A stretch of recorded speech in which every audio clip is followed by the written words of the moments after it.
The morning sun cast long shadows across the grounds of Windsor Castle as William stood at the window of his private study. His usually composed face showed signs of sleepless nights, dark circles under his eyes telling a story he wasn't ready to share with the world. The weight of recent news pressed heavily on his shoulders, making even simple movements feel burdensome. Kate entered the room quietly, her footsteps barely audible on the thick carpet. She had been searching for him since dawn, knowing that he would seek solitude during difficult times. Her heart ached seeing him this way. The strong, confident man she had married now appeared vulnerable and lost in thought.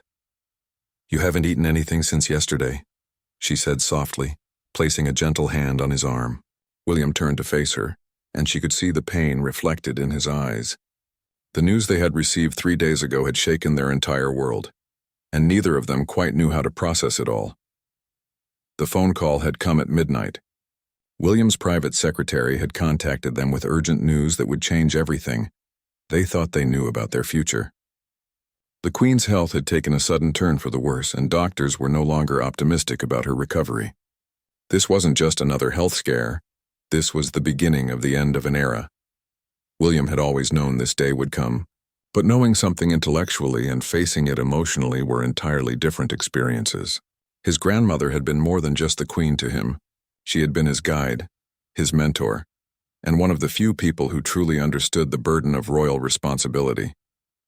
Kate watched as her husband struggled with emotions he rarely allowed himself to feel. In public, he was always the picture of royal composure, but here in their private moments, she could see the frightened grandson who wasn't ready to say goodbye. She remembered their last conversation with the Queen just 2 weeks earlier, when she had seemed so alert and engaged, discussing plans for upcoming engagements and sharing stories about the grandchildren. "She's been preparing us for this moment our entire married life," Kate said, moving closer to William. "Every lesson, every piece of advice, every shared moment was her way of ensuring we would be ready." Her voice trembled slightly, revealing her own struggle with the impending loss. William nodded slowly, remembering countless conversations with his grandmother about duty, service, and the sacrifices required of those born into royal life. She had always emphasized that their personal feelings must sometimes take a back seat to their responsibilities to the nation and the Commonwealth. But how could he set aside his grief when the world would be watching their every move? The weight of what lay ahead was overwhelming. Soon William would inherit not just titles and responsibilities, but the enormous burden of carrying on a legacy that had defined British history for decades. The Queen had spent over 70 years on the throne, longer than most people had been alive. Her steady presence had been a constant in an ever-changing world. Kate moved to stand beside him at the window, both of them looking out at the gardens where the Queen had loved to walk. They could almost see her there, dressed in one of her colorful coats, inspecting the flowers and chatting with the gardeners who had cared for the grounds for decades. These were the memories they would cherish most, not the formal ceremonies or state occasions, but the quiet, human moments that revealed the woman behind the crown. "The children don't fully understand yet," Kate said quietly. George, Charlotte, and Louis knew their great-grandmother was unwell, but they were too young to grasp the magnitude of what was happening. How do you explain to children that someone who has always seemed eternal might soon be gone forever? William felt the responsibility of being a father weighing on him alongside his royal duties. He wanted to protect his children from the pain he was feeling, but he also knew they needed to understand the significance of what was happening. The Queen had been such an important figure in their young lives, always taking time to engage with them during family gatherings and showing genuine interest in their activities and achievements. "We'll have to tell them soon," William said, his voice thick with emotion. "They deserve to know, and they'll need time to say their goodbyes properly." The thought of having that conversation with his children made his heart ache even more. Kate reached for his hand, intertwining their fingers in a gesture of support and solidarity. They had faced many challenges together during their years of marriage, but nothing had prepared them for this. The loss of a beloved family member was difficult enough, but doing so while the entire world watched and expected them to maintain their composure added another layer of complexity. "Remember what she told us at our wedding?" Kate asked, a small smile crossing her face despite her sadness. She said that the secret to a long and successful marriage was supporting each other through the difficult times, especially when duty calls. The Queen had pulled them aside during their wedding reception to share that piece of wisdom, Speaking from her own experience of balancing personal relationships with public responsibility, William squeezed Kate's hand, drawing comfort from her presence and her words. His grandmother had indeed been a master at balancing her roles as monarch, wife, mother, and grandmother. She had shown them by example that it was possible to honor both personal relationships and public duty, even when they sometimes seemed to conflict. The sound of footsteps in the hallway reminded them that the day was beginning, and with it would come meetings, phone calls, and decisions that needed to be made. The machinery of monarchy never stopped, even during personal crises. Soon, they would need to put on their public faces and begin the delicate process of preparing the nation for what was to come. But for now, in these quiet moments before the world intruded, they allowed themselves to grieve. They held each other close, drawing strength from their partnership and their shared love for the remarkable woman who had shaped their lives in ways both large and small. The road ahead would be difficult, but they would travel it together, just as the Queen had always encouraged them to do.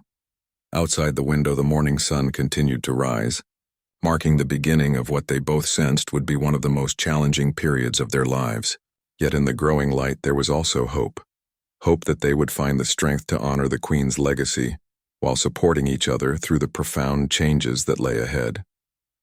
The palace corridors felt different that afternoon as William and Kate made their way to the Queen's private apartments. Staff members they passed spoke in hushed tones, their usual cheerful greetings replaced by solemn nods of acknowledgement. Everyone seemed to understand that something significant was happening, even if the full details hadn't been shared publicly yet. Dr. Morrison, the Queen's personal physician, met them at the entrance to her sitting room. His expression was grave as he briefed them on her condition. The Queen had experienced another decline overnight, and while she remained conscious and alert, her strength was failing more rapidly than they had initially expected. "She's been asking for you both," the doctor said quietly. "She's quite insistent about having some private conversations today." There was something in his tone that suggested urgency, though he was too professional to say directly that time might be running short. William felt his chest tighten with emotion. His grandmother had always been someone who faced challenges head-on, never one to avoid difficult conversations or postpone important decisions. If she was asking to see them specifically, it meant she had things she needed to say while she still had the strength to say them. Kate squeezed William's arm reassuringly as they entered the familiar sitting room. The Queen was in her favorite armchair, the one positioned to catch the afternoon light from the tall windows. She was dressed in a soft lavender cardigan and pearls, looking smaller and more fragile than they had ever seen her, but her eyes remained bright and alert. "My dear ones," she said, her voice weaker than usual but still carrying that unmistakable tone of authority and warmth that had defined her personality for decades. "Please sit with me. We have much to discuss, and I find myself with limited energy these days." William and Kate settled onto the sofa across from her, both struggling to maintain their composure. Seeing the Queen in this weakened state was more difficult than either had anticipated. This was the woman who had always seemed invincible, who had weathered countless storms and challenges throughout her long reign. "I want to talk about the future," the Queen began, her gaze moving between William and Kate with the same intensity she had always brought to matters of importance. "My future may be limited, but yours stretches ahead with endless possibilities and responsibilities." Kate felt tears threatening but fought them back, knowing that this wasn't the time for emotional displays. The Queen had never been comfortable with excessive shows of sentiment, preferring practical conversations focused on action and duty. "Grandmother, you don't need to worry about us right now," William said, his voice gentle but strained. "You should be focusing on resting and getting better." Even as he said the words, he knew they weren't entirely honest. Everyone in the room understood that recovery was no longer the primary concern. The Queen smiled with the patient expression she had perfected over decades of dealing with well-meaning but sometimes naive family members. "William, my darling boy, I have been preparing for this transition my entire life. More importantly, I have been preparing you for it as well. Now is not the time for false hope, but for honest conversation about what lies ahead." She turned her attention to Kate, her expression softening with genuine affection. "Catherine, you have exceeded every expectation I had when William first brought you into our family. You have shown strength, grace, and wisdom beyond your years. The monarchy will need these qualities in the years to come." Kate felt overwhelmed by the praise but also by the weight of expectation it carried. She had always tried her best to honor the role she had married into, but hearing these words from the Queen herself felt both validating and terrifying. "I want to share some things with both of you that I have learned over the years," the Queen continued. "Lessons that cannot be found in constitutional texts or taught in formal education programs. These are insights born from experience, from mistakes, and from the unique perspective that comes with wearing the crown." William leaned forward, recognizing this as a moment he would remember for the rest of his life. His grandmother was offering him something precious, the accumulated wisdom of one of the longest-serving monarchs in history. "The most important lesson," she began, "is that the crown is not about the person who wears it. It is about service to something greater than yourself. There will be times when your personal desires, your family needs, and your individual happiness will conflict with your duty to the nation. In those moments, you must remember that millions of people depend on the stability and continuity that the monarchy represents." Kate listened intently, understanding that these words were meant for her as much as for William. As the future queen consort, she would face many of the same challenges and difficult choices. However, the Queen continued, "Service does not require the sacrifice of your humanity. I have seen too many members of our family lose themselves in duty, forgetting that authenticity and genuine care for others are what make the monarchy meaningful to ordinary people." She paused to catch her breath, and William noticed how the simple act of talking seemed to tire her more than it should. Every word was clearly an effort, but she pressed on with determination. "Catherine, I want you to know that your role will be different from mine in many ways. The world has changed dramatically since I took the throne, and it will continue changing throughout your time as queen consort. Embrace those changes rather than fighting them. The monarchy's strength has always been its ability to adapt while maintaining its core values." Kate nodded, feeling both honored and intimidated by the trust being placed in her. She thought about her own children and how different their royal experience would be from previous generations. The Queen then turned back to William with a more serious expression.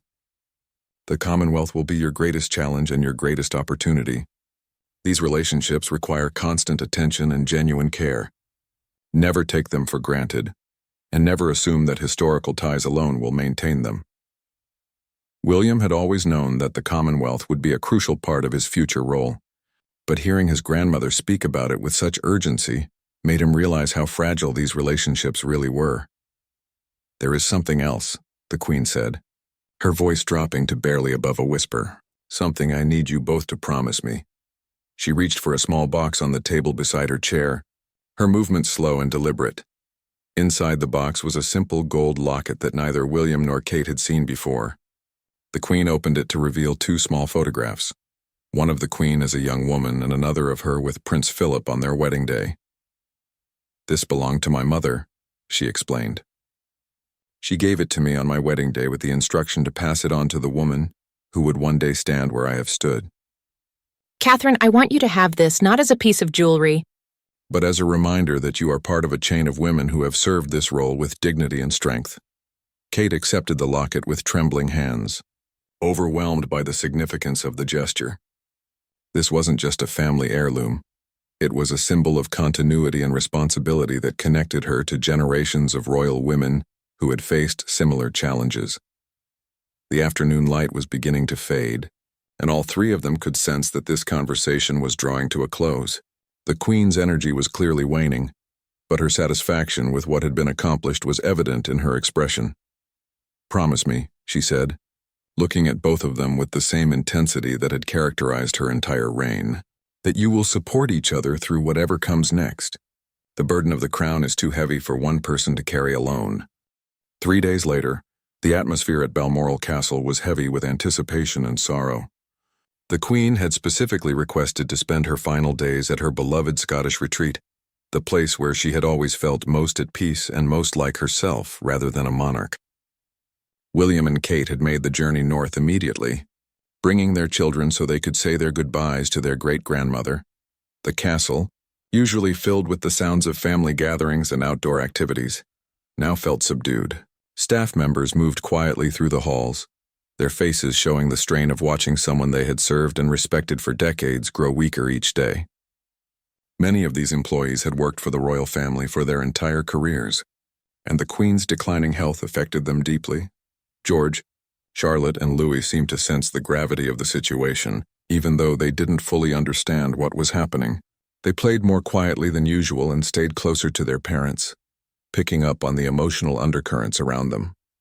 Kate had spent considerable time trying to explain the situation in terms they could comprehend.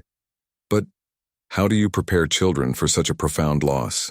Is Gangan going to get better? Charlotte asked during breakfast, using the affectionate name all the great-grandchildren called the Queen. Her innocent question hung in the air, and Kate struggled to find words that would be both honest and age-appropriate. Gangan is very sick, sweetheart, Kate said gently, kneeling down to Charlotte's eye level. Sometimes when people get very old and very sick, their bodies become too tired to keep working properly. What's important is that we spend time with her and show her how much we love her. George, being older and more perceptive, seemed to understand more than his younger siblings. Will she become an angel like great-grandpa Philip? He asked, referring to his great-grandfather who had passed away several years earlier. The family had explained Philip's death to the children using simple, comforting language about becoming angels who watch over the people they love. William felt his throat tighten at his son's question. The innocence and directness of children often cut straight to the heart of matters that adults complicated with their own fears and expectations. Yes, George, he managed to say. When that time comes, she'll be with great-grandpa Philip again. Later that morning, the Queen had requested to see each of the great-grandchildren individually. Despite her weakened condition, she was determined to have personal moments with each child, understanding that these would be their final memories together. Charlotte was the first to visit, skipping into the Queen's bedroom with the fearless confidence that only young children possess. The Queen's face brightened considerably when she saw her great-granddaughter, and some of her usual energy seemed to return.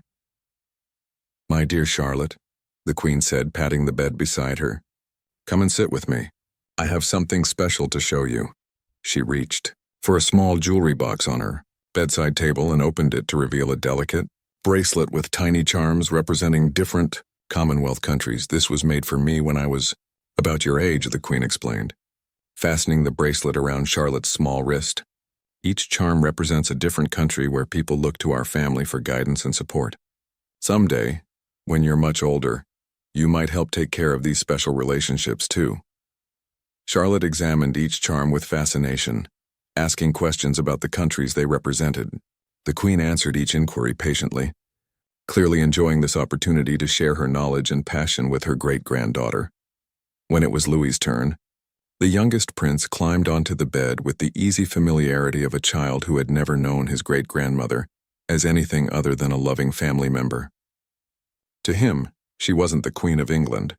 She was simply Gangan, who always had sweets in her handbag and told the best stories. "Louis, my little love," the Queen said, wrapping her arms around him as much as her frail condition would allow, "I want you to remember that being kind to others is the most important thing you can do in life. Even when you grow up and have important responsibilities, never forget to be kind." Louis nodded seriously, though Kate suspected he was more interested in the biscuits the Queen had saved for him than the life advice. Sometimes the simplicity of childhood was a blessing during difficult times. George's visit was different, more serious and formal. As the future king, he seemed to instinctively understand that his relationship with the Queen carried additional weight and meaning. He sat quietly beside her bed, holding her hand with a maturity that seemed beyond his years. "George, you have a special path ahead of you," the Queen said softly. "It won't always be easy, and there will be times when you wish you could be just like other children. But remember that with great privilege comes great responsibility. You have the chance to make a real difference in the world." George listened intently, his young face serious and thoughtful. "Will Daddy teach me everything I need to know?" he asked, showing his awareness that William would play a crucial role in preparing him for his future responsibilities. "Your daddy will teach you many things," the Queen replied. "But some lessons you'll have to learn for yourself. The most important thing is to always remember why we serve, not for power or glory, but because we have been given the opportunity to help others and make their lives better." After the children's visits, William and Kate spent the afternoon with the Queen. sometimes talking, but often simply sitting in comfortable silence. These quiet moments felt precious, allowing them to absorb the reality of what was happening and to be present with someone they loved during her final days. The Queen dozed frequently, and during one of these naps, Kate found herself studying the woman who had shaped so much of her adult life. Even in sleep, there was something regal about her bearing, a dignity that seemed intrinsic rather than learned. Kate thought about all the lessons she had received over the years, both formal and informal, and how they had shaped her understanding of royal duty. "She's been preparing us for this moment since the day we met," William said quietly, noticing Kate's contemplative expression. Every conversation, every piece of advice, every shared experience was her way of ensuring the transition would be as smooth as possible. Kate nodded, remembering countless occasions when the Queen had quietly guided her through challenging situations, or offered wisdom that seemed casual at the time, but proved invaluable later. There had been no formal instruction manual for becoming a member of the royal family, but the Queen's patient mentorship had been more valuable than any written guide could have been. As evening approached, the Queen woke from her nap and asked for tea to be served in her sitting room. Despite her weakness, she insisted on maintaining some of her usual routines, finding comfort in the familiar rituals that had structured her entire life.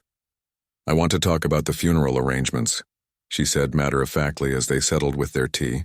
William and Kate exchanged glances, still uncomfortable with such direct discussions about what would happen after her death. "Grandmother, we don't need to discuss that now," William said gently, but the Queen held up a hand to stop him. "William, dear boy, this is exactly when we need to discuss it. These arrangements are not morbid planning. They are my final act of service to the nation and the Commonwealth. Everything must be perfect, not for my sake, but for the sake of everyone who will be watching and grieving." Her practical approach to her own mortality was both admirable and heartbreaking. Even in her final days, the Queen was thinking about others and ensuring that her death would be handled with the dignity and ceremony that the nation would expect and need. The morning of September 8th dawned gray and misty over Balmoral, as if nature itself was preparing for the solemn events that would unfold. William had barely slept, spending most of the night standing at the window of his room, watching the Scottish Highlands fade in and out of the morning fog. The doctor's latest update had been sobering. The Queen's condition had deteriorated significantly overnight, and they needed to prepare for the possibility that this might be her final day. Kate found him there as the sun struggled to break through the clouds. She didn't say anything at first, simply standing beside him and placing her hand gently on his shoulder. They had been married long enough for her to know when words weren't needed, when silent support was more valuable than any attempt at conversation. "The children are asking when they can see her again," Kate said finally, her voice barely above a whisper. "Charlotte especially. She keeps asking if Gangan liked the drawing she made yesterday." William remembered the colorful picture Charlotte had created, a family portrait showing all of them standing in front of Buckingham Palace, with the Queen wearing her crown and smiling widely. The Queen had studied it carefully, pointing out details and asking Charlotte to explain different elements of the drawing. It was exactly the kind of memory that would become precious in the days to come. "We should let them say goodbye properly," William said, though the words felt impossible to speak. She would want that, and they'll need those final moments with her. The practical side of his mind understood the importance of closure, especially for children, but his heart rebelled against the finality those words implied. Dr. Morrison appeared in the doorway, his expression grave but gentle.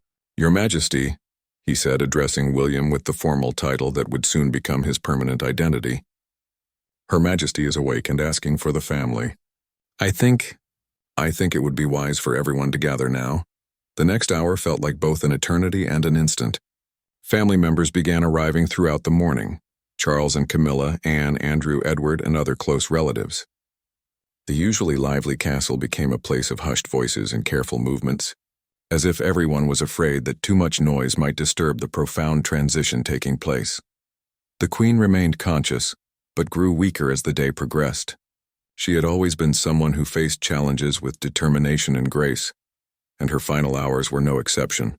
Between periods of rest, she continued to have brief conversations with different family members, offering comfort and guidance even as her own strength faded.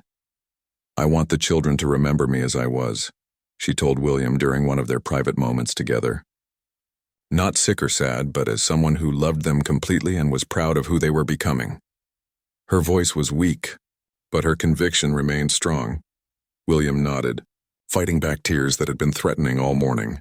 His grandmother had always been the emotional anchor of their family, the steady presence who could navigate any crisis with wisdom and composure. The thought of facing the future without her guidance felt overwhelming. "You have been the most wonderful grandmother anyone could ask for," he managed to say. "George, Charlotte, and Louis are so lucky to have had you in their lives, even if it wasn't for as long as any of us would have wanted." The Queen smiled, an expression that reminded William of countless happy moments they had shared over the years. "Being their great-grandmother has been one of my greatest joys," she said. "They have brought such light and laughter into my life, especially in these later years." Kate spent time sitting beside the Queen's bed, holding her hand and sharing quiet memories of their years together. She thought about their first meeting, when she had been so nervous about making a good impression. The Queen had put her at ease immediately, asking about her family and showing genuine interest in her background and experiences.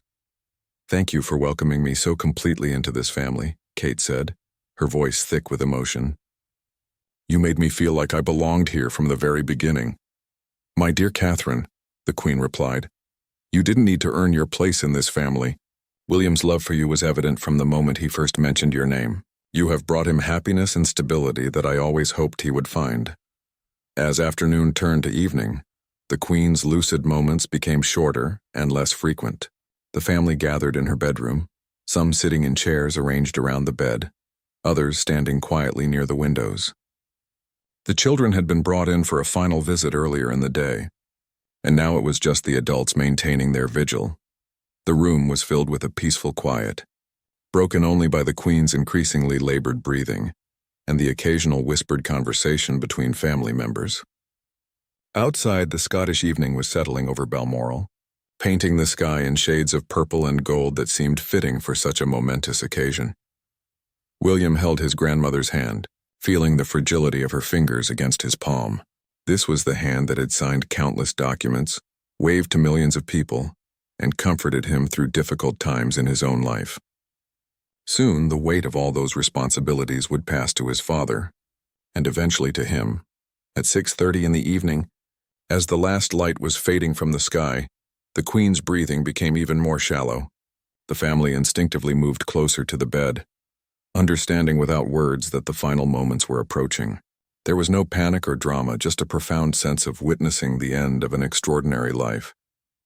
Kate watched William's face as he realized what was happening. Years of royal training had taught him to maintain composure in public situations, but here, surrounded by family, he allowed his emotions to show. Tears flowed freely down his cheeks as he continued to hold his grandmother's hand. "Thank you," he whispered to her, though he wasn't sure if she could still hear him. "Thank you for everything you taught us, for the example you set, and for the love you gave us. We promise to honor everything you stood for." The Queen's breathing grew even more faint, and then at 6:47 p.m., it stopped altogether. The room fell into complete silence as everyone processed what had just happened. The woman who had been the center of their family, and indeed the center of the nation, was gone. Dr. Morrison stepped forward to officially confirm what they all knew. Speaking in the respectful, professional tone that the moment required, the time of death was recorded and the formal process of announcing the Queen's passing would begin. But for now, in these first moments after her death, the family simply stood together in grief and remembrance. William continued to hold her hand, not yet ready to let go of the physical connection to the person who had shaped so much of his life. Kate placed her other hand on his shoulder, offering silent support during one of the most difficult moments he would ever face. Charles, now King Charles III, though he would not use that title until the formal proclamation, stepped forward to place his hand on his mother's forehead in a final gesture of love and respect. The weight of his new responsibilities was evident in his expression, but so was his deep sorrow at losing not just his monarch, but his mother. Outside Balmoral, the world continued as normal, unaware that one of the most significant figures of the modern era had just passed away. But inside the castle, the Queen's family began the difficult process of saying goodbye to someone who had been not just a monarch, but a beloved grandmother, mother, and friend. The hours following the Queen's death passed in a strange mixture of intense activity and profound stillness. While the family remained at Balmoral to grieve privately, a carefully orchestrated series of notifications began across the United Kingdom and Commonwealth nations. The news that would soon shock the world was first shared with government officials, Commonwealth leaders, and key members of the royal household. William and Kate found themselves swept into a whirlwind of arrangements and protocols that had been planned for decades, but felt surreal when actually put into motion. Operation London Bridge, the comprehensive plan for the Queen's death and the period of mourning that would follow, was now being implemented with precision and solemnity. "I keep expecting her to walk into the room and tell us we're making too much fuss," William said to Kate as they sat in the Queen's private sitting room, surrounded by officials discussing funeral arrangements and succession protocols. The chair where the Queen had held court just days earlier now sat empty, a stark reminder of how quickly everything had changed. Kate understood exactly what he meant. The Queen had always approached major events with a practical, no-nonsense attitude that cut through unnecessary drama. Her presence had been so constant and reassuring that her absence felt almost impossible to accept, even though they had been preparing for this moment. The children had been told about their great-grandmother's death earlier that evening. George had received the news with the serious composure that seemed natural to him, asking thoughtful questions about what would happen next. Charlotte had cried quietly, mostly because she sensed the sadness of the adults around her. Louis, being the youngest, seemed more confused than anything else, not fully grasping the permanence of what had happened. "Will we still live in the same house?" Charlotte had asked Kate, showing the childlike concern about how major changes might affect her daily life. It was exactly the kind of practical question the Queen herself might have appreciated. "Yes, sweetheart," Kate had assured her. "We'll still live at Kensington Palace, and you'll still go to the same school and see all your friends. Some things will change, but our family will always be together." Even as she said the words, Kate realized that many things would indeed change, though she tried to shield the children from those concerns for now. The official announcement of the Queen's death was scheduled for 6:30 p.m., giving the family time to process their grief privately before the world learned the news. William found himself dreading that moment, knowing that once the announcement was made, their personal loss would become a public event that belonged to millions of people around the globe. At exactly 6:30 p.m., the simple statement was posted on the gates of Buckingham Palace and simultaneously released to media outlets worldwide. The Queen died peacefully at Balmoral this afternoon. The King and the Queen consort will remain at Balmoral this evening and will return to London tomorrow. Within minutes, news outlets across the world were broadcasting the announcement. Social media platforms filled with tributes, memories, and expressions of sympathy from world leaders, celebrities, and ordinary people whose lives had been touched by the Queen's 7-decade reign. William and Kate watched some of the initial coverage from their room at Balmoral, amazed by the immediate global response. Crowds began gathering outside Buckingham Palace, many people bringing flowers and leaving handwritten notes. The outpouring of genuine affection and respect was both comforting and overwhelming. "Look at that," Kate said, pointing to footage of people of all ages standing quietly outside the palace gates. She really did touch so many lives. Among the crowd were elderly people who had lived through most of the Queen's reign, middle-aged individuals who had grown up seeing her as a constant presence, and young people who were experiencing their first major national moment of mourning. Phone calls began coming in from world leaders offering condolences and support. William found himself speaking with presidents, prime ministers, and other monarchs who had worked with the Queen over the years. Each conversation reinforced the global significance of what had happened and the enormous responsibility that was now passing to his father and would eventually come to him. She would have been amazed by all this attention, William told Kate after finishing a call with the President of the United States. She always saw herself as just doing her job, but clearly the world saw something much more significant in what she accomplished. The practical arrangements for the funeral were already well underway. Westminster Abbey had been preparing for this possibility for years, and the complex logistics of accommodating world leaders, dignitaries, and the British public were being coordinated with military precision. The Queen herself had been involved in many of these plans, typically approaching her own funeral arrangements with the same attention to detail she had brought to every other aspect of her reign. She wanted the music to include "The Lord is my shepherd," Charles told William during one of their planning sessions. She specifically requested that hymn because she said it had given her comfort throughout her life, especially during difficult times. These personal touches made the formal arrangements feel more meaningful and helped the family feel connected to the process. Late that evening, William and Kate stood together on one of Balmoral's terraces, looking out over the Scottish landscape that the Queen had loved so much. The castle would always hold special significance for their family now, as the place where they had said their final goodbyes to someone who had shaped their lives in countless ways. "I keep thinking about all the conversations we'll never have," William said, his voice heavy with sadness. "All the advice she won't be able to give, all the moments with the children she'll miss. George will never really remember having long conversations with her, and Charlotte and Louis will grow up with only fragments of memories." Kate wrapped her arms around him, understanding that this grief would be with them for a long time. The Queen's death wasn't just the loss of a beloved family member. It was the end of an era and the beginning of a new chapter that felt both exciting and terrifying. "She prepared us as well as anyone could," Kate said softly. "Every lesson, every shared moment, every piece of advice was her way of ensuring we'd be ready for this responsibility. We carry her wisdom with us now." The sound of footsteps on the terrace announced the arrival of Charles, who had been dealing with immediate constitutional matters related to his accession to the throne. Even in his grief, he had been required to handle the formal aspects of becoming king, signing documents and meeting with officials who needed his immediate attention. "The Prime Minister will be arriving tomorrow morning," Charles said, joining them at the terrace railing.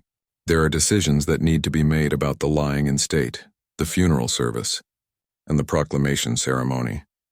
His voice carried the weight of his new responsibilities, but also the sadness of a son who had lost his mother. William nodded, understanding that the personal and public aspects of this loss would be intertwined throughout the coming weeks. As the heir apparent, he would need to support his father during this transition, while also managing his own grief and helping his children process their loss. The three of them stood together in companionable silence, each lost in their own thoughts and memories. Above them, the Scottish sky was brilliant with stars, the kind of clear night that the Queen had always loved during her summer stays at Balmoral. It felt like a fitting farewell to someone who had found such peace and joy in this place. "She told me yesterday that she wasn't afraid," Charles said quietly. "She said she had lived a full life and accomplished what she set out to do. Her only concern was for all of us and for the future of the monarchy."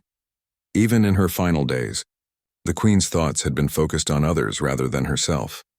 Kate thought about the locket the Queen had given her just days earlier, now carefully stored in her jewelry box upstairs. It represented not just a family heirloom, but a connection to generations of women who had faced similar challenges and responsibilities. She would treasure it always, but more importantly, she would try to live up to the example it represented. "Tomorrow we go back to London and begin the formal mourning period," William said. "Everything changes from that moment forward. The return to London would mark their transition from private family members, grieving a loved one, to public figures helping the nation process this historic loss. The weight of what lay ahead was enormous, but standing there together under the Scottish stars, surrounded by the place the Queen had loved most, they drew strength from each other and from the memories of the remarkable woman who had shaped their lives. The future would bring challenges they couldn't yet imagine, but they would face them together, just as she had always encouraged them to do. As they finally went inside to prepare for the difficult days ahead, each of them carried with them the lasting impact of the Queen's love, wisdom, and example. Her physical presence was gone, but her influence would continue to guide them through whatever came next. The journey back to London felt like traveling between two different worlds. At Balmoral, they had been a family grieving privately for someone they loved. But as their convoy made its way south through Scotland and into England, William and Kate could see the evidence of a nation in mourning. Flags flew at half-mast, flowers appeared at royal residences and government buildings, and crowds gathered wherever their route was known. "Look, Mama," Charlotte said, pressing her face to the car window as they passed through a small town where people had lined the streets. Why are all those people standing there? The sight of ordinary families waiting, respectfully as the royal convoy passed, was both touching and overwhelming. Kate struggled to find the right words to explain to her daughter that these people were showing their respect for the Queen and their support for the royal family during this difficult time. "They're saying goodbye to Gone too," she said simply. "She was very special to many people, not just to our family." George, who had been unusually quiet during the journey, suddenly spoke up. "Will I have to be king someday like Grandpa Charles?" The weight of his future responsibilities seemed to be dawning on him, even at his young age. William turned to look at his eldest son, seeing his own childhood concerns reflected in George's serious expression. "Yes, you will," he said gently, "but that won't happen for many, many years. Right now, your only job is to be a good big brother and to do well in school." The conversation reminded William of similar talks he had had with his grandmother over the years. She had always emphasized that royal duty was something that grew gradually, not a burden that children should carry prematurely. Her wisdom about balancing family life with royal responsibilities would guide him as he raised his own children for the role that awaited them. Arriving at Kensington Palace felt strange after the events of the past week. Their home looked the same, but everything felt different. The staff greeted them with the respectful sympathy appropriate for the occasion, but Kate could see in their faces the same uncertainty that she felt about what the future would hold. "Your Royal Highnesses," their private secretary said as they settled back into their home, "there are several matters that require your immediate attention." The formal tone reminded them that even their personal grief would need to be managed around public duties and ceremonial obligations. The next few days blurred together in a series of meetings, fittings, and rehearsals. The Queen's funeral would be one of the largest state occasions in British history, with representatives from nearly every country in the world expected to attend. The logistics were staggering, but William was amazed by how smoothly everything proceeded, a testament to the years of planning that had gone into this moment. "She would have been proud of how well this is being organized," Kate said as they reviewed the funeral arrangements. Every detail had been considered, from the music and readings to the precise timing of the processional route. The Queen's own input in the planning was evident throughout, her personality and preferences woven into what would be her final public appearance. The children were struggling with the strange combination of sadness and excitement that surrounded the funeral preparations. They understood that this was a sad occasion, but they were also fascinated by the elaborate ceremonies and the attention their family was receiving. Charlotte kept asking if she would get to wear her best dress, while Louis seemed most interested in seeing all the horses that would be part of the funeral procession. It's normal for them to have mixed feelings, Kate told William after Charlotte had excitedly described the pretty flowers that kept arriving at various royal residences. "They're too young to fully understand the significance, and maybe that's a blessing." 3 days before the funeral, William and Kate attended a private viewing of the Queen lying in state at Westminster Hall. The sight of thousands of people queuing for hours to pay their respects was both humbling and overwhelming. People of all ages, backgrounds, and nationalities waited patiently in line, many bringing flowers or small tokens of remembrance. "I never imagined anything like this," Kate whispered, as they watched the steady stream of mourners filing past the Queen's coffin. "She always said she was just doing her duty, but look at the impact she had on so many lives." An elderly woman approached them during their visit, her eyes filled with tears. "Your Majesty," she said to William, using his future title, "I wanted to thank you for sharing her with us all these years. She meant so much to so many people." The genuine emotion in her voice represented the feelings of millions around the world. William was moved by the encounter, realizing that his personal grief was shared by countless others who had never met the Queen, but felt a genuine connection to her. This understanding would influence how he approached his own future role, recognizing the deep emotional bond between the monarchy and the people it served. The night before the funeral, William found himself unable to sleep. He wandered through Kensington Palace, stopping at family photographs that showed the Queen with his children at various stages of their young lives. In one picture, she was helping George plant flowers in the palace gardens. In another, she was reading a story to Charlotte and Louis, all three of them completely absorbed in the book. Kate found him there in the early hours of the morning, still looking at the photographs. "She's in every important memory we have as a family," he said softly. "How do we move forward without her guidance?" "We remember everything she taught us," Kate replied, thinking of the countless conversations and shared moments that had shaped their understanding of royal duty. "We honor her memory by being the kind of people she believed we could become." The morning of the funeral dawned crisp and clear, with autumn sunlight streaming through the windows of Westminster Abbey. As William and Kate prepared for the service, they both felt the weight of history and the profound significance of the day. This would be their final goodbye to someone who had been central to their lives, but it would also be the moment when William truly stepped into his role as the future king. "Are you ready?" Kate asked, adjusting William's uniform and ensuring that his medals were perfectly positioned. The formal attire felt appropriate for such a solemn state occasion, but it also served as a reminder of the roles and responsibilities that defined their lives. "I don't think anyone could ever be ready for this," William replied honestly, "but I know she would want us to handle it with dignity and strength."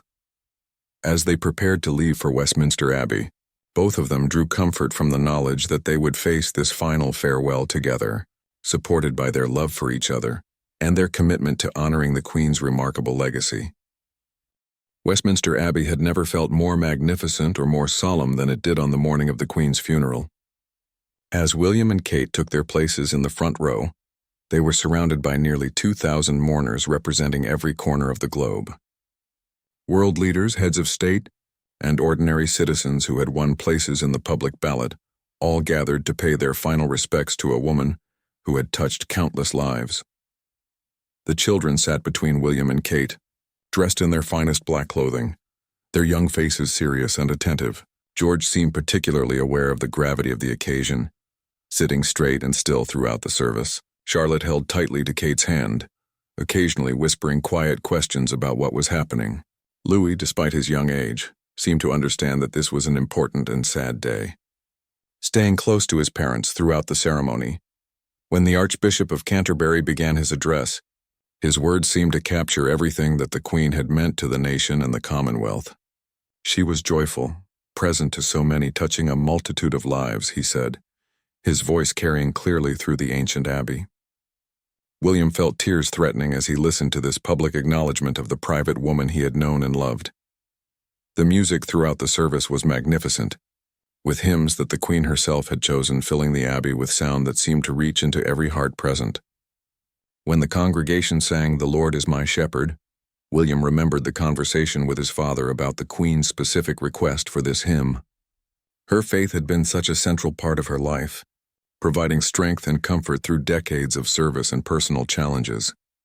Kate found herself thinking about all the conversations she had had with the Queen about faith, duty, and finding balance between personal happiness and public service. These lessons had shaped her understanding of her role as a member of the royal family and would continue to guide her in the years ahead. The moment that broke William's composure came during the reading from the book of Revelation. "And I heard a voice from heaven saying unto me, Write, Blessed are the dead which die in the Lord from henceforth. Yea, saith the Spirit, that they may rest from their labors, and their works do follow them." The words seemed to perfectly capture his grandmother's life of service and the lasting impact of her decades of dedication. As the service drew to a close, the last post rang out through the abbey, followed by 2 minutes of absolute silence that seemed to encompass not just the building but the entire nation. In that profound quiet, William felt the full weight of saying goodbye to someone who had been such a constant presence in his life. But he also felt a sense of peace, knowing that the Queen's suffering was over and that she was finally at rest. The processional out of Westminster Abbey marked the beginning of the final journey to Windsor Castle, where the Queen would be laid to rest beside Prince Philip in St. George's Chapel. The sight of the coffin being carried from the abbey was both heartbreaking and beautiful, a final display of the dignity and respect that had characterized the Queen's entire life. During the journey to Windsor, William and Kate traveled with their children, using the time to help them process what they had just experienced. Gangan looked very peaceful, Charlotte observed, showing the practical wisdom that children often display during difficult times. Yes, she did, Kate agreed. She's not in pain anymore, and she's with great-grandpa Philip again. The idea of reunion with loved ones who had passed away seemed to comfort the children, giving them a framework for understanding death that emphasized love and continuity rather than just loss. The private burial service at St. George's Chapel felt more intimate and personal than the grand state funeral. Only close family members were present, allowing them to say their final goodbyes without the weight of public observation. William found this smaller service more emotionally challenging in some ways, as there was nowhere to hide from the reality of what was happening. King Charles placed a handwritten note on his mother's coffin, a private gesture that reminded everyone present that beneath all the ceremony and protocol, this was fundamentally about a son saying goodbye to his mother. The personal and public aspects of royal life were never more evident than in this moment. As the Queen's coffin was lowered into the vault beneath the chapel, William felt a profound sense of finality settling over him. This was truly the end of an era, not just for the monarchy but for his own life and understanding of the world. Everything that came next would be different, shaped by the Queen's absence and the responsibilities that were now shifting to the next generation. After the burial, the family gathered privately at Windsor Castle for a meal that felt both celebration and wake. Stories were shared about the Queen's humor, her unexpected moments of informality, and her deep love for her family. These personal memories helped balance the formal ceremonies of the day, reminding everyone that behind the crown was a woman who had been a devoted wife, mother, grandmother, and great-grandmother. She would have enjoyed hearing all these stories, William said during the informal gathering. She always said that laughter was one of the most important things in life, even during difficult times. The Queen's ability to find joy and humor in unexpected moments had been one of her most endearing qualities. As evening fell over Windsor Castle, William and Kate found themselves alone on one of the terraces, looking out over the grounds where the Queen had spent so many happy hours. The day had been emotionally exhausting, but there was also a sense of completion, of having honored someone they loved with the dignity and respect she deserved. "What happens now?" Kate asked, voicing the question that was in both their minds. The funeral was over. The formal mourning period would eventually end, but their lives had been fundamentally changed by the Queen's death. "Now we try to live up to everything she taught us," William replied. "We take care of our children, we serve the people who depend on us, and we try to make her proud of the choices we make."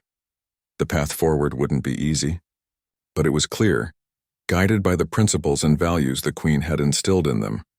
In the distance, they could see lights beginning to come on in the towns and villages surrounding Windsor Castle. Somewhere out there, millions of people were also processing the events of the day, grieving for a woman who had been a constant presence in their lives. The Queen's death marked the end of the longest reign in British history, but her influence would continue to shape the monarchy and the nation for generations to come. "I love you," Kate said simply, taking William's hand as they stood together in the growing darkness. Whatever challenges lay ahead, they would face them together, supported by their love for each other and their commitment to the values the Queen had exemplified throughout her remarkable life. "I love you too," William replied, squeezing her hand gently. "And I know that wherever she is now, she's watching over all of us." As they finally went inside to check on their children and begin the process of adjusting to their new reality, both of them carried with them the lasting gift of the Queen's love, wisdom, and example. Her physical presence was gone, but her influence would guide them through whatever the future might bring.